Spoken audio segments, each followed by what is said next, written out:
এটাকে প্রসিডিউর কেন বলা হয়, বা প্রসিডিউরাল ল কেন বলা হয়? পদ্ধতিগত লজ, হ্যাঁ, পদ্ধতি অনুসরণ করে। কি আসসালামু পদ্ধতি আলাইকুম অনুসরণ স্যার। করে? ওয়ালাইকুম আসসালাম। স্যার ভালো আছেন স্যার? স্যার আমি হৃদয় আহমেদ স্যার। আচ্ছা, আলহামদুলিল্লাহ আছি ভালো। আচ্ছা আচ্ছা, হৃদয় আপনি না? জি স্যার। আচ্ছা, কোথায় আছেন এখন? স্যার আমি ধানমন্ডিতে থাকি স্যার। ধানমন্ডি থাকেন তো কাছেই। জি স্যার। স্যার আপনি কোথায় থাকেন স্যার? আমি আছি আশেপাশেই। ঢাকা বিশ্ববিদ্যালয়ে আছেন? জি স্যার। ঢাকা বিশ্ববিদ্যালয়ে আছি। হাজী মোহাম্মদ মহসিন হোসেন, জি স্যার চিনি স্যার। কোথায় এটা? স্যার হাজী মোহাম্মদ মহসিন হল স্যার, ওই যে স্যার ইদিয়া ঢুকলে স্যার ওই যে করণদিকে ঢুকলে খিলক্ষেতের না? এদিকে, নীলক্ষেতের এদিক দিয়ে স্যার। খিলক্ষেতে চলে যায় না আবার। খিলক্ষেত তো সে হচ্ছে আপনার এয়ারপোর্টের ওইদিকে। খিলক্ষেত স্যার না, নীলক্ষেত নীলক্ষেত। স্যার, নীলক্ষেত। হুম। জি স্যার আচ্ছা, আমি হচ্ছে, আমার নাম তো জানেন সবাই না, রানা শেখ। আমার মোহাম্মদ রানা শেখ। আমি আমার হোম ডিস্ট্রিক্ট হচ্ছে মাগুরা। ঠিক আছে? মাগুরা আশেপাশে কেউ আছেন? মাগুরা কারোর বাসা আছে? স্যার আমাদের সাথে নাই স্যার মাগুরাতে। আচ্ছা, আমার হোম ডিস্ট্রিক্ট হচ্ছে মাগুরা। আমি ঢাকা বিশ্ববিদ্যালয়ে ল ডিপার্টমেন্ট থেকে অনার্স মাস্টার শেষ করেছি। ঠিক আছে? ইয়েস এর স্যার। আগে একটা ইউনিভার্সিটিতে ছিলাম কিছুদিন। ঠিক আছে? জি স্যার। এখন আপনাদের সাথে কিছুদিন আছি। এই তো। তো ইয়েস স্যার। আমাদের কোর্স হচ্ছে কম্পারেটিভ ক্রিমিনাল প্রসিডিউর। তো এই আইনটাকে প্রসিডিউর কেন বলা হয়? It is called procedural law. Procedural law কেন এটা? Sir main laws sir. না, মেইন ল তো এটা ছাড়া আরো আছে। মেইন ল, প্রসিডিউরাল ল কেন? প্রসিডিউরাল, প্রসিডিউর মানে কি? পদ্ধতিগত আইন। আইন আছে দুই প্রকার, হ্যাঁ। একটা হচ্ছে কত প্রকার আইন? আইন দুই ভাবে হতে পারে। সাবস্টেন্টিভ একটা ল, সাবস্টেন্ট আর একটা প্রসিডিউরাল ল, তাই না? প্রসিডিউরাল ল। তো সাবস্টেন্টিভ ল এবং প্রসিডিউরাল ল এর মধ্যে পার্থক্য, ডিফারেন্সটা কোথায়? একটা সাবস্টেন্টিভ ল এর নাম বলেন তো। যেমন আপনি পেনাল হচ্ছে code sir, penal code, penal code substantive law, আর procedural law CrPC, CrPC. Code of criminal procedure. তো কেন, জি স্যার। পার্থক্যটা কোথায়? স্যার ওই মানে পেনাল কোডটা হচ্ছে বেসিক আইনটা, আর সিআরপিসি হচ্ছে যে আইনটা কিভাবে প্রয়োগ হবে। ব্যাখ্যা।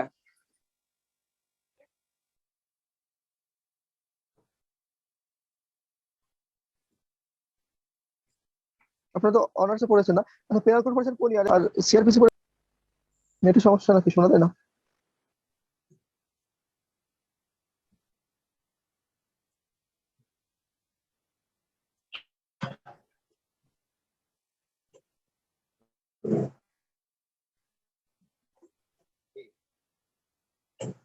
বলেন ভাই, মমিনুল বলেন ভাই। সাবস্টেন্টিভ ল, ক্রিমিনাল ল, প্রসিডিউরাল ল। আপনি এখন কোথায় আছেন? এটা কোথায়? আপনার লোকেশনটা কোথায় বলেন তো? স্যার হ্যাঁ, পেট্রোলিং এ আসছি স্যার। কোথায় আসছেন বোঝা যাচ্ছে না কথা। স্যার আমি সমুদ্রের মধ্যে আছি স্যার, পেট্রোলিং এ আছি সমুদ্রের মধ্যে আছেন? স্যার। স্যার আপনি মানে কি করেন? প্রফেশন কি? জব করেন? নেভিতে নেভি? স্যার, নেভিতে। আচ্ছা আচ্ছা, এই জন্য মানে মনে হচ্ছে কোনো ফেরি টাইপের বা কোনো জাহাজ টাইপের এরকম কিছু মনে হচ্ছে। জাহাজ?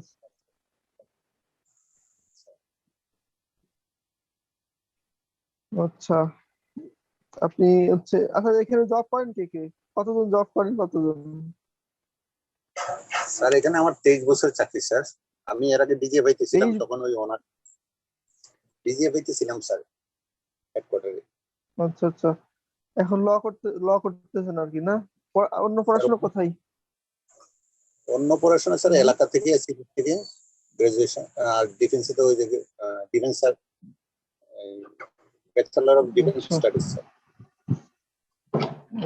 Bachelor of defence studies, good. এরপর ল পড়তে ভালো লাগে না? ল পড়তে আইছেন? হয়েই গেল স্যার আচ্ছা। অনার্স। এরপরে কি ল পড়ে মানে কি করতে চান? মানে অন্য কোনো প্ল্যান আছে ল পড়ার পরে? কি আপনাদের এখানে কোনো বেনিফিট আছে? না স্যার, অন্য কোনো প্ল্যান নাই স্যার, ওই যে কোর্ট প্র্যাকটিস করা স্যার। কোড প্র্যাকটিস করবেন হয়তো ফিউচারে। আচ্ছা, good, you are welcome in the area of law, though you are different in profession. Then বলেন, সাবস্টেন্টিভ ল আর প্রসিডিউরাল ল এর পার্থক্যটা কি? সাবস্টেন্টিভ লটা ডিফাইন করে, হ্যাঁ, ডিফাইন করে। যেমন আমাদের একজন বলছেন যে পেনাল কোড হচ্ছে সাবস্টেন্টিভ ল। তো সাবস্টেন্টিভ লতে পেনাল কোডে আমাদের অনেক অফেন্সের ডেফিনেশন আছে, পানিশমেন্ট আছে। তো যে আইনগুলোতে পানিশমেন্ট এবং অফেন্স ডিফাইন করা হয় সেটা হচ্ছে সাবস্টেন্টিভ ল, যেমন পেনাল কোড, হ্যাঁ। আচ্ছা। আর প্রসিডিউরাল লটা হচ্ছে মানে শাস্তি কিভাবে দিতে হবে, কিভাবে একটা মামলা কোন কোন প্রসেসের মধ্যে দিয়ে যাবে সেগুলোর প্রসিডিউর ডিফাইন করে, প্রসিডিউর ডিল করে। যেমন আমাদের কোড অফ ক্রিমিনাল প্রসিডিউরকে প্রসিডিউরাল ল বলা হয়। কেন প্রসিডিউরাল ল বলা হয়? কারণ হচ্ছে এইখানে কিছু স্পেসিফিক প্রসিডিউরের কথা বলা আছে। কি কি প্রসিডিউরের কথা বলা আছে? অ্যারেস্ট করতে হবে কিভাবে, যেমন স্যার ট্রায়াল ইন অ্যাবসেন্সিয়া, যে আসামির ট্রায়াল অবর্তমানে ট্রায়াল কোনো ইন কারণে অ্যাবসেন্সিয়া যদি কিভাবে, কোনো কারণে যদি আসামি পলাতক থাকে তাহলে কিভাবে তার অনুপস্থিতি বিচার কার্য পরিচালনা করতে হবে, বিচারকের কি কি স্টেপ অতিক্রম করতে হবে, এটা সিআরপিসি তে এটা কি করছে, যে এটা প্রসিডিউরটা কোথায় বলা আছে? ট্রায়াল ইন অ্যাবসেন্সিয়া কত নাম্বার সেকশন বলেন, মনে আছে?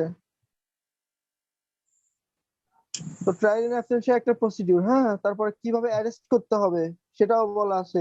কিভাবে একটা মামলা শুরু হবে, কিভাবে শেষ হবে, তার মানে অভ্যন্তরীণ মানে আহ, মামলা চলাকালীন অবস্থায় কিভাবে সাক্ষ্য গ্রহণ করতে হবে, ঠিক আছে, কিভাবে অ্যাপিল করতে হবে, কিভাবে মামলা জাজমেন্ট হবে, এই যে পদ্ধতিগুলোর কথা বলা আছে কোড অফ ক্রিমিনাল প্রসিডিউরে। এই পদ্ধতিগুলোর কারণেই প্রসিডিউরাল ল বলা হয়, এটাকে কোড অফ ক্রিমিনাল প্রসিডিউর বলা হয়। তো আমাদের আইনের নাম হচ্ছে কম্পারেটিভ ক্রিমিনাল প্রসিডিউর। প্রসিডিউরাল ল তো বোঝা গেল, তাই না? পদ্ধতির কথা বলা থাকে, কি কি পদ্ধতি অবলম্বন করতে হবে। আর ক্রিমিনাল তো বোঝেননি, ক্রিমিনাল কোনগুলা, ক্রিমিনাল কেন বলা হয় এটাকে, ক্রিমিনাল ল বা ক্রাইম কেন বলা হয়? আর এটাকে অফেন্স ডিল করে, হ্যাঁ, অফেন্স ডিল করে। অফেন্স কি বলেন তো? অপরাধ। কোনগুলো অপরাধ? অপরাধ কোনগুলো অপরাধ? সবকিছু মিথ্যা কথা বলা অপরাধ? হুম, না স্যার, যা করলে পানিশমেন্ট হবে, পানিশটেবল, কগনিজিবল, নন সেটা কগনিজিবল। কগনাইজেবল, নন কগনাইজেবল তো আছেই, কিন্তু অপরাধের সংজ্ঞা কোথায় বলা আছে? সিআরপিসি অপরাধের সংজ্ঞা কোথায় বলা আছে? সিআরপিসি তে অপরাধের সংজ্ঞা কোথায় বলা আছে? সেকশন মানে অপরাধ, offence, what is offence? Imran Hossain বলেন, মোহাম্মদ ইমরান হোসেন আছেন না? স্যার আছি, আমি একটু বাইরে আছি, যার কারণে হচ্ছে ভালোভাবে আচ্ছা শুনতে পাচ্ছি না। আচ্ছা, আপনি বাইরে আছেন, ওকে। হৃদয় বলেন, হৃদয়, অফেন্স, অফেন্স সম্পর্কে বলেন। Sir 468 maybe sir CrPC. CrPC 468 দেখি অফেন্স বলা আছে? অফেন্স বলা নেই তো এখানে। অফেন্স বলা থাকে মানে কোনো কিছু ডেফিনেশন থাকে, definition clause, definition. CrPC definition clause কত বলেন তো? সেকশন 4। সেকশন 4। সেকশন 4 এর কত, সাবজেকশন কত? অফেন্স সাবজেকশন ও, সেকশন 4 সাবসেকশন ও, হ্যাঁ, এখানে বলা Yes, sir. হচ্ছে কোনগুলো অফেন্স। তো অফেন্স কোনগুলো? অফেন্স ওইখানে সংজ্ঞায় বলা আছে, অফেন্স হচ্ছে which are punishable by the penal code and any other laws. অপরাধ কি শুধু পেনাল কোডেই বলা থাকে নাকি অন্য আইনও আছে পেনাল লস? সব অপরাধ কিন্তু পেনাল কোডে বলা নেই, হ্যাঁ, কিছু কিছু অপরাধ অন্যান্য আইনেও বলা আছে। যেমন বলেন তো, অন্য একটা আইনের নাম বলেন তো, অপরাধের কথা বলা আছে পেনাল কোড ছাড়া। নারী শিশু, ঠিক আছে, স্যার নারী নারী শিশু ও আইন, শিশু স্যার। নির্যাতন দমন আইন। হ্যাঁ, নারী ও শিশু নির্যাতন দমন আইন, ঠিক আছে, এটাও অপরাধ সংক্রান্ত বলা আছে। এরকম অনেক আইন আছে যেগুলো অপরাধ, স্পেশাল পাওয়ার অ্যাক্ট আছে, আর্মস অ্যাক্ট আছে, আইন শৃঙ্খলা বিঘ্নকারী অপরাধ আছে, ঠিক আছে, এগুলো সবই পেনাল লস। তো এর অধীনে যে অপরাধগুলো হয়ে থাকবে সেগুলো হচ্ছে ক্রাইমস, ঠিক আছে, এগুলো কিন্তু ক্রাইমস, এবং ক্রাইমস এখানে পানিশেবল হতে হবে। শুধু মোরাল মোরাল অপরাধের কথা বলা হয় নাই, পানিশেবল অপরাধের কথা বলা হয়েছে। আরেকটা আছে হচ্ছে code, code of criminal procedure, comparative criminal procedure. এটা কি কম্পারেটিভ? আপনাদেরটা যখন অনার্সে পড়েছেন তখন কিন্তু কম্পারেটিভ ছিল না, না, তখন শুধু না, হচ্ছে স্যার। জেনারেল, শুধু বাংলাদেশ পার্সপেক্টিভ ছিল। তারপরে যখন মাস্টার্সে আসছেন তখন হচ্ছে কম্পারেটিভ ক্রিমিনাল প্রসিডিউর। মানে কি কম্পারেটিভ বলতে? এখানে পার্থক্য বা সম্পর্ক বোঝাবে বিভিন্ন দেশের সাথে, যেমন বাংলাদেশের সাথে ইন্ডিয়া হতে পারে, পাকিস্তান হতে পারে, ইউকে হতে পারে, ইউএসএ হতে পারে। এই সকল রাষ্ট্রের সাথে বাংলাদেশের যে ক্রিমিনাল প্রসিডিউর আছে এর পার্থক্যটা কি আমরা সেটা পড়ি, তাই না? তো বলেন তো, জি স্যার। ক্রিমিনাল জাস্টিস সিস্টেমে দুইটা গুরুত্বপূর্ণ পার্থক্য আছে। ক্রিমিনাল জাস্টিস সিস্টেমে দুইটা পদ্ধতি এর কথা বলা আছে, পদ্ধতি দুইটা কি কি? স্যার একটা অ্যাডভাইজারাল সিস্টেম আর একটা inquisitorial system. Inquisitorial system, good. Adversarial system আর ইনকুইজিটরিয়াল সিস্টেম, হ্যাঁ, এই ক্রিমিনাল জাস্টিস সিস্টেমে এই দুইটা পার্থক্য ফলো করা হয়ে থাকে। এবং এর দুইটা পার্থক্য কিন্তু মানে একটু রিজিওনিয়াল পার্থক্য, হ্যাঁ, মানে বলেন তো এই পার্থক্যটা কেন? কোন দেশগুলোতে হচ্ছে, আমাদের দেশে কোন পদ্ধতি ফলো করা হয়?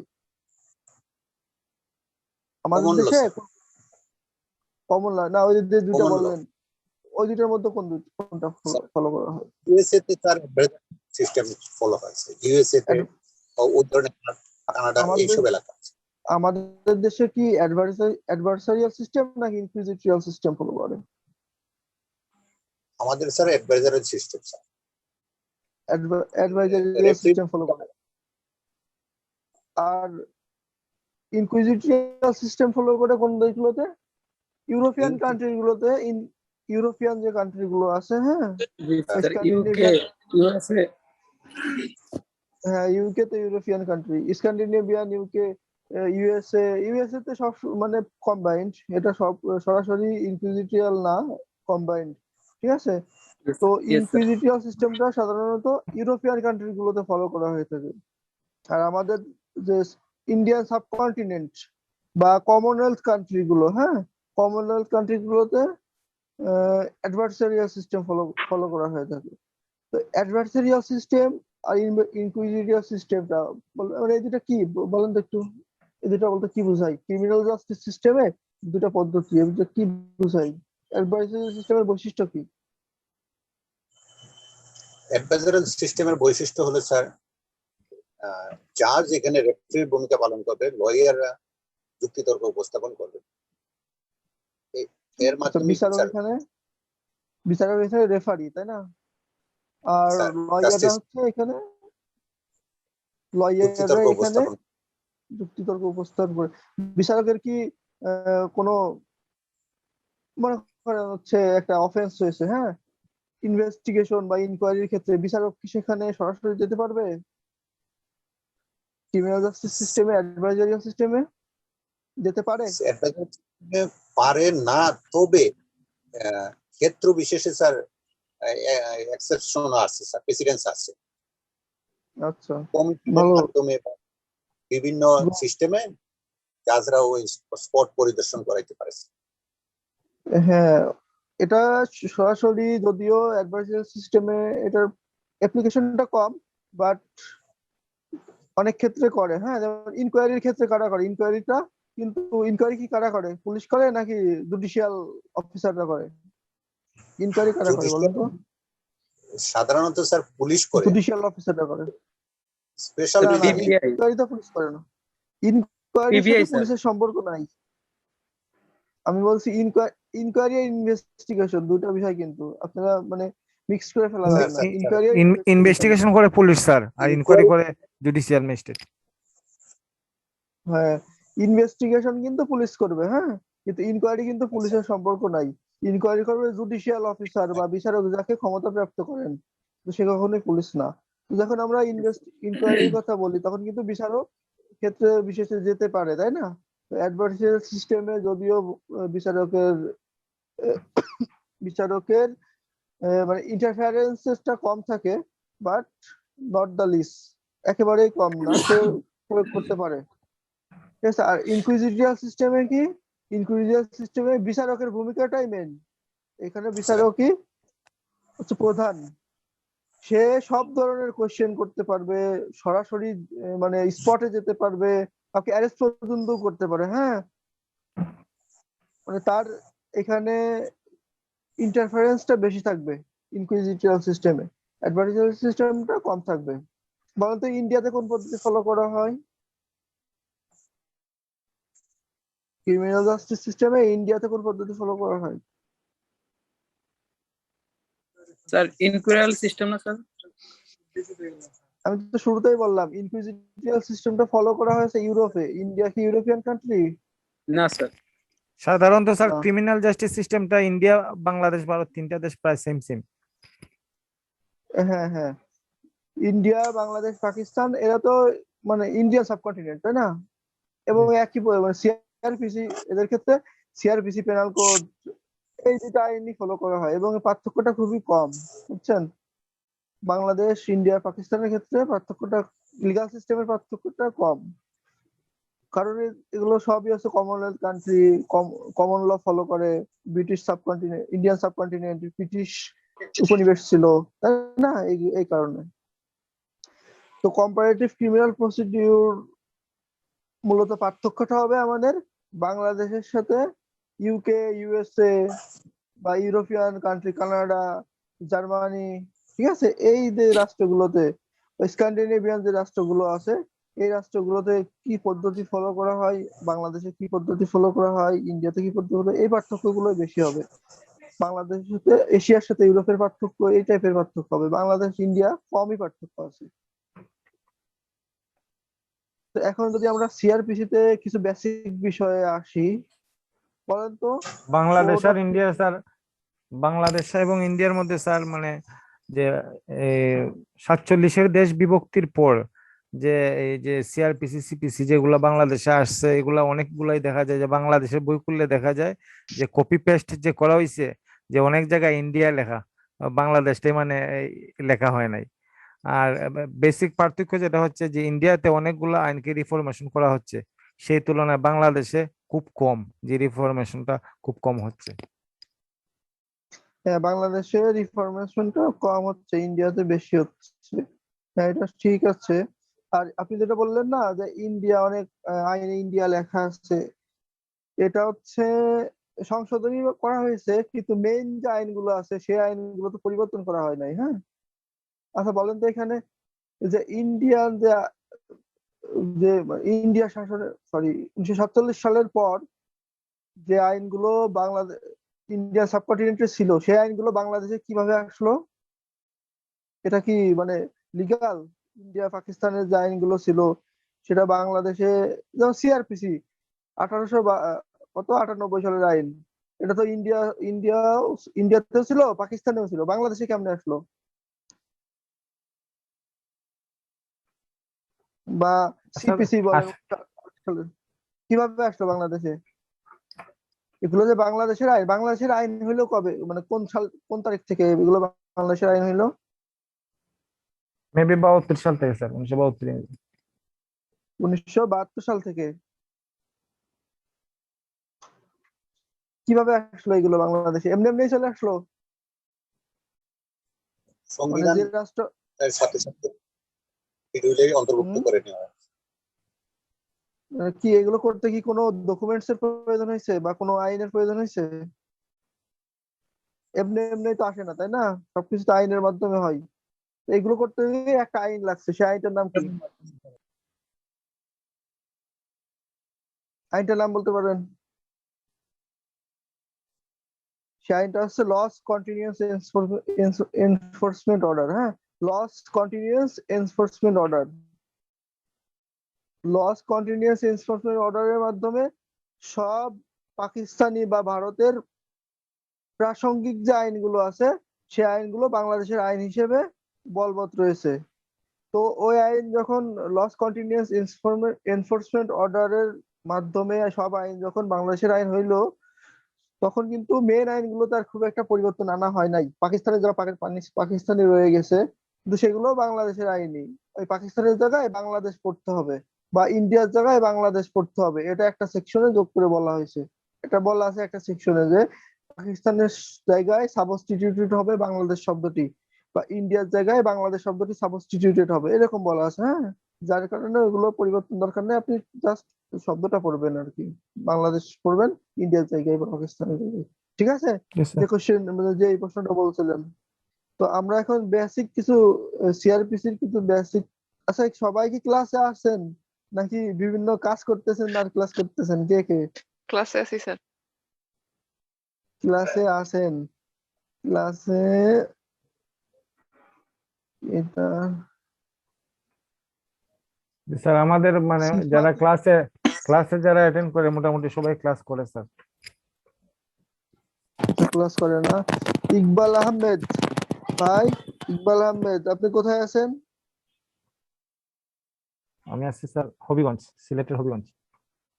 সিলেটের হবিগঞ্জ। আপনি এটা কোথায়, মানে যেখানে বসে আছেন লোকেশনটা কোথায়?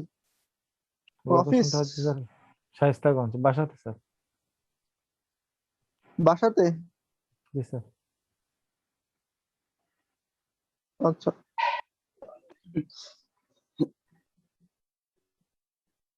আচ্ছা, আমাদের মনে হয় লিঙ্কটা হচ্ছে 40 মিনিট থাকে, তাই না? জি স্যার 9 মিনিট আছে স্যার। 5 মিনিট আছে। আচ্ছা, আমাদের প্রথম দিন তো আজকে, লিঙ্কটা শেষ হয়ে গেলে আজকে ক্লাস এ পর্যন্ত। হ্যাঁ, তো আমরা জি কিছু স্যার। বেসিক বিষয় দেখি। প্রথম দিন ইন্ট্রোডাক্টরি ক্লাস।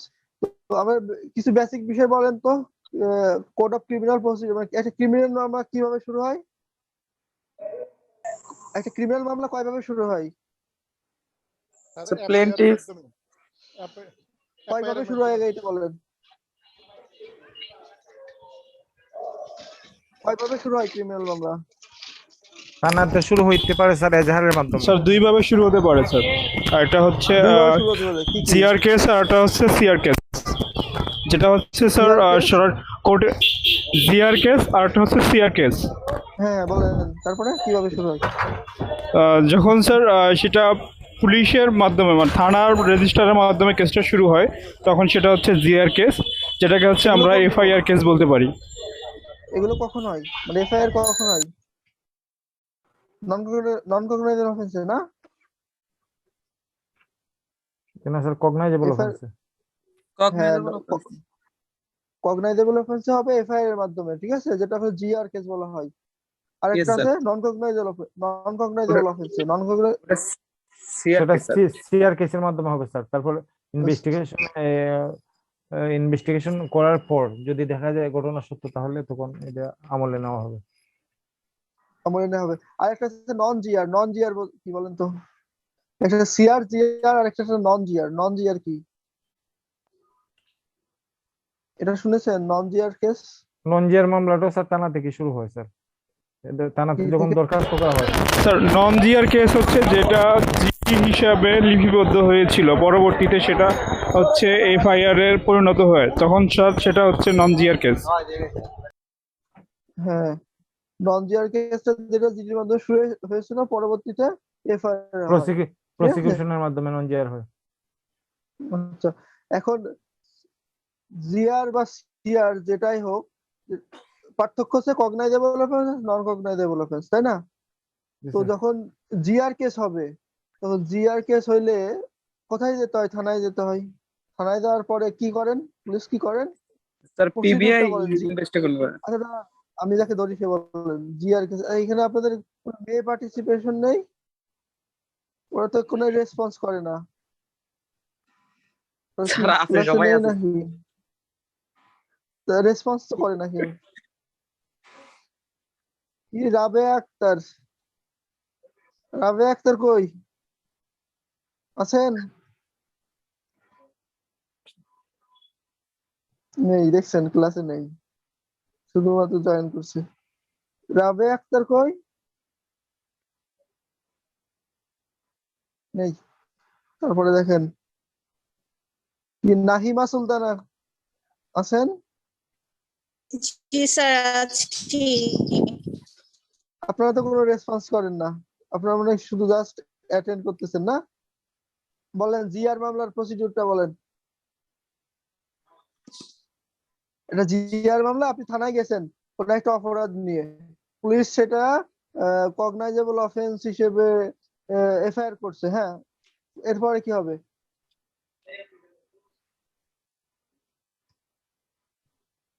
এরপরে কি হবে? মাস্টার্সে না আপনারা? মাস্টার্সে হলে তো এগুলো তো জানতে হবে। নাহিমা সুলতানা স্যার এই মুহূর্তে বলতে পারবো না। এই মুহূর্তে বলতে পারবেন না। এফআইআর করার পরে আপনি যখন এফআইআর হিসেবে অন্তর্ভুক্ত করার পরে পুলিশ আপনাকে কি করবে? পুলিশ হচ্ছে একটা নাম্বার দেবে, জিআর নাম্বার দিবে। হ্যাঁ, জিআর নাম্বার দিবে পুলিশ, এবং সেটা কি cognizable offence without any warrant বা উইথাউট এনি পারমিশন পুলিশ সেটাকে কি ইনভেস্টিগেশন করতে পারবে। ম্যাজিস্ট্রেটের কোনো পারমিশন ছাড়াই সেটা ইনভেস্টিগেশন করতে পারবে। ঠিক আছে? এবং কগনাইজেবল কগনাইজেন্সের জন্য ম্যাজিস্ট্রেটের নিকট পাঠিয়ে দেবে। হ্যাঁ, সিআর জিআর মামলা এখন কগনাইজেন্স করে বলেন তো কোন ম্যাজিস্ট্রেট? কগনাইজেন্স করে কত ধারার অধীনে কোন ম্যাজিস্ট্রেট জিআর মামলায়?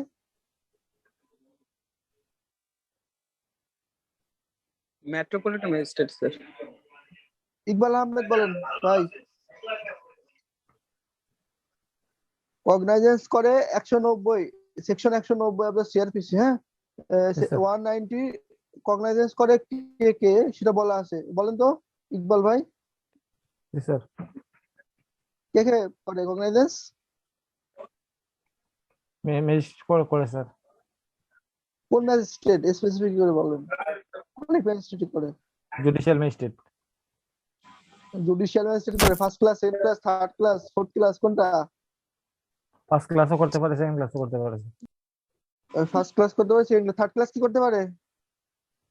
থার্ড ক্লাস না ম্যাজিস্ট্রেট স্যার। কি করতে পারে? থার্ড ক্লাস তো স্যার, যদিও তার ক্লাসে একটা পোস্ট আছে, কিন্তু থার্ড ক্লাস তো এখন মানে অ্যাপ্লিকেশন নাই। কি বলে এক্সট্রি অ্যাপ্লিকেশন নাই মানে? আপনি যদি ম্যাজিস্ট্রেট হলে আপনার প্রথম পোস্ট তো থার্ড ক্লাস ম্যাজিস্ট্রেট নেই মানে? আছে তো। থার্ড ক্লাস ম্যাজিস্ট্রেট পারে যদি স্পেশালি এম্পাওয়ার্ড করা থাকে, যদি তাকে ক্ষমতা দেওয়া হয় সেক্ষেত্রে পারে কগনাইজেন্স করতে। ঠিক আছে? 190 স্যার। দ্বারায় কে কে কগনাইজেন্স করতে পারে এটা ভালোভাবে দেখবেন। এখানে প্রায় স্যার। সব ধরনের ম্যাজিস্ট্রেট কগনাইজেন্স করতে পারে, তবে স্পেশালি এম্পাওয়ার্ড হলে থার্ড ক্লাস ম্যাজিস্ট্রেট কগনাইজেন্স করতে পারে। ঠিক আছে? কগনাইজেন্স ম্যাজিস্ট্রেট যখন কগনাইজেন্স করে আচ্ছা, বিচারিক ম্যাজিস্ট্রেট আর আমলে নেওয়া ম্যাজিস্ট্রেট কে এক বলেন তো? দাঁড়ান আমি যাকে বলি সে ধরি, সে বলেন। সুলতানা রাজিয়া বলেন। জি স্যার। সুলতানা, আপনি কোশ্চেন শোনেন নাই? কি কোশ্চেন করছি বলেন তো? বিচারিক ম্যাজিস্ট্রেট আর হচ্ছে মানে আমলযোগ্য, মানে যে ম্যাজিস্ট্রেট আমলে আমলে, নেয় অপরাধে এক কিনা? হ্যাঁ, এক কিনা বলেন? এক কিনা? না স্যার, এক না, মানে যে কোনো ম্যাজিস্ট্রেট মামলা আমলে নিতে পারে, কিন্তু তার বিচার ক্ষমতা থাকলে সে বিচার করবে, না হলে মামলা হচ্ছে পাঠায় দিবে। আচ্ছা বলেন তো কোন ম্যাজিস্ট্রেটের বিচারিক ক্ষমতা আছে, আমলিক ক্ষমতা নেই? কোন ম্যাজিস্ট্রেট না, কোন বিচারকের?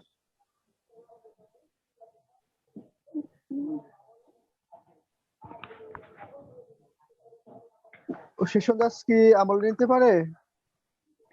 না, সেশন জজ সেশন জজ কি সরাসরি আমলে মামলা নিতে পারে আমলে নিতে দায়রা পারে জজ? না। কোথায় বলা আছে? সেকশন কত?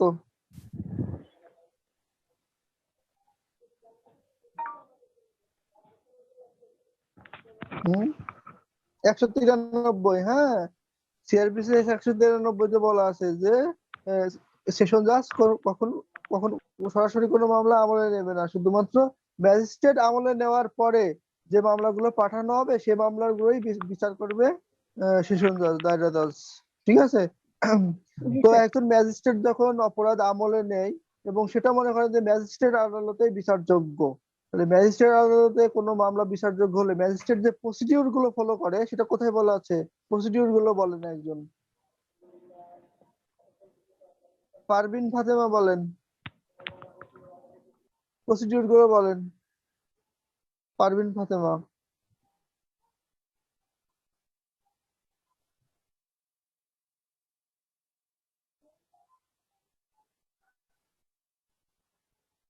আছেন? Sorry sir. নেই। ওই অ্যাটেন্ড, শুধু অ্যাটেন্ড। হ্যাঁ আপনি অ্যাটেন্ড করতেছেন কিন্তু ক্লাসে মনোযোগ নেই না? না স্যার, শুনতেছি কিন্তু স্যার আনসার দেন না তো, কোনো রেসপন্স করে না, কোনো একটা মেয়েও রেসপন্স করে না। এরা কি ক্লাস করতেছেন না শুধু অ্যাটেন্ড করতেছেন?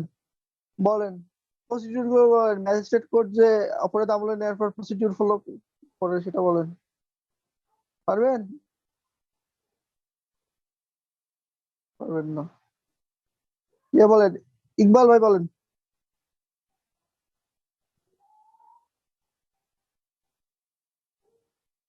ইকবাল আহমেদ ভাই বলেন, অর্থ প্রসিডিউর গুলো বলেন। আপনাদের হোমওয়ার্ক হচ্ছে, আপনাদের হোমওয়ার্ক ম্যাজিস্ট্রেট আদালতে যে প্রসিডিউর গুলো ফলো করে আর দায়রা আদালতে যে প্রসিডিউর ফলো করে এই প্রসিডিউর গুলো অবশ্যই জেনে আসবেন। ঠিক আছে? নেক্সট ক্লাসে। স্যার।